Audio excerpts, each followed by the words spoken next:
एखादा माणसं दिसली रे दिसली की लगेच त्याच्या पाया पडावं असं आमच्या कुट्टलवाराचे संस्कार येतो. हे काय करतात तिथे? संक्रांतीचं वाण द्यायला आलेत ते. वय तुम्हाला काहीतरी कारण हवं असतं ना इथे यायला. असं काय बोलताय तुम्ही? अहो शुभ शकून असतो तो. नाही म्हणजे आम्ही आणलेले हलव्याचे दागिने हिनं घातले की नाही अंगावर की आमचं बी समाधान ना. आणि तुम्हाला म्हणून सांगते बरं का, सगळ्या रीती भाती प्रथा सगळ्या व्यवस्थित पाळल्या गेल्या पाहिजेत. काय हो बरोबर की नाही? आम्हाला या सगळ्याची काही गरज नाहीये. तुम्ही हे सगळं घेऊन जा. जा जा. अगं तिलोत्तमा, असं काय बोलतेयस? सावलीची लग्नानंतरची पहिली संक्रांत आहे. जे लग्नच मी मानत नाही त्याच्या परंपरा रीतीभाती मी का पाळू?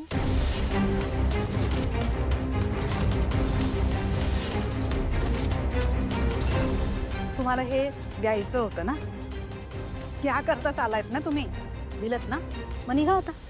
निघू. हो असं कसं निघू? याला लोक काय म्हणतील माहितीये का? बडा घर मी पोकळ. असं नाही जाणार आम्ही. म्हणजे आम्ही ते 4-5 दिवस राहायच्या हेतूने चालू होतो ना. अहो बॅगा बघा आमच्या. कसे अशा आल्या पावली निघून गेलो होतो लोक काय म्हणतील हो? हा मेन रेंजचे पाहुणे आहोत आम्ही. नाही नाही नाही तुमचं मन आम्हाला मोडवणार नाही. तुम्ही सांगताय ना आम्ही राहणारच 4-5 दिवस. आम्ही काही जात नसतो आता काय हो. ए हॅलो, राहायचं कुठे? इथे या घरात? नाही नो वे. एकतर तुमचा हा अवतार आणि तुमचा हे गलिच्छ अटायर मला अजिबात सहन होत नाही. वहिनी, काय बोलतेस तू? गलिच्छ? रिअली? सारा, तिला शब्दात पकडण्यापेक्षा यांना सांग ना जायला. आई, मला असं वाटतं की त्यांची जर इच्छा असेल तर त्यांना राहू दे.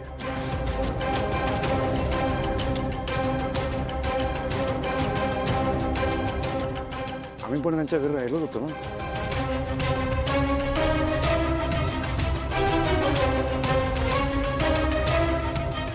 त्याला काय म्हणतात माहितीये का? जंटलमन. मिळूनच्या घरात काय करते हो तुम्ही? जयंती आला का डायलॉग? ठीक आहे, येतो मग आम्ही. या. काय करते माझं? दादा थांबा. वहिनीची जर इच्छा असेल तर 2 दिवस राहू शकता तुम्ही इथे. ठेवा.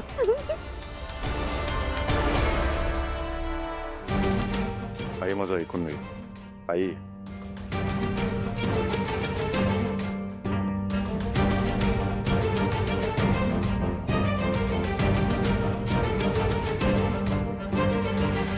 तुम्ही बसा ना, आपलंच घर आहे समजा.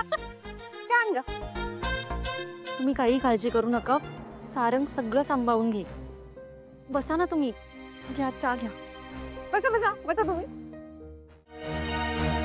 हे माझं ऐकून घे. मला काहीही ऐकायचं नाही. तू प्लीज जा इथून. असं काय करतेस आई? मला बोलू दे ना ग. माझी बाजू ऐकून घे ना. काय ऐकू? का ऐकू? आणि मी तुझं? तू ऐकतोस माझं? अलीकडे सगळ्याच बाबतीत तू माझ्या विरोधात जायला लागलेस. आत्ताची गोष्ट आहे ना, त्या पोरीला बाहेर काम करायला द्यायचं का नाही या बाबतीत सुद्धा माझ्या विरोधात गेला असतो. आणि तुला माहिती आहे, इतकी वर्ष या घरात माझा निर्णय हा अंतिम असतो. तरी सुद्धा असं करतोस तू. माझी इच्छा नसताना तू या लोकांना साथ देतोयस. आणि आता काय, हे लोक आपल्या घरात येऊन राहणार आहे? कमाल आहे. आता ऐकून घेशील माझं? आई, मी तुझ्या विरोधात जात नाहीये. हे बघ आई, पाहुणे म्हणून 2 दिवस राहतील आणि जातील ना ते. हे बघ, मी त्यांच्या घरी जेव्हा गेलो होतो ना, त्यांनी माझा खूप चांगला पाहुणचार केला होता. मग आपण त्यांचा पाहुणचार केला तर काय प्रॉब्लेम आहे? मला असं वाटतंय आई, तुझ्या मनात ना वेगळीच भीती सतवते तुला. सरण हे बघ, चुकीचं घेऊ नकोस मला प्लीज. मी माणूस म्हणून माणुसकीच्या नात्याने सावलीची बाजू घेतोय. हे बघ, जेव्हा मी त्यांच्या घरी गेलो ना, त्यांची बाजू मला समजली आणि त्यामुळे आज मी तिची बाजू घेतोय. या पलीकडे काही नाही यात.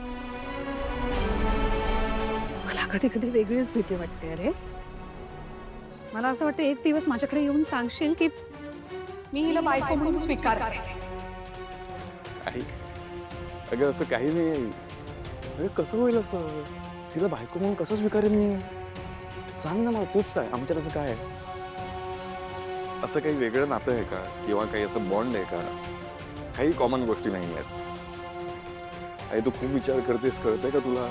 ऐक ना, हे शेवटचं यापुढे मी नाही सहन करू शकणार.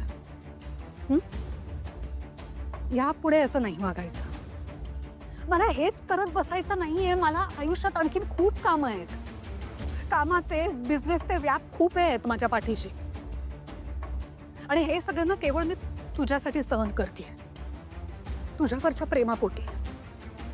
हे सारखं परत झालं ना तर मी कुणालाही न सांगता हे घर सोडून निघून जाईल ना. कायमची माझ्या सहनशक्तीच्या पलीकडे चाललंय हे सगळं. वेळीच काय ते आवर.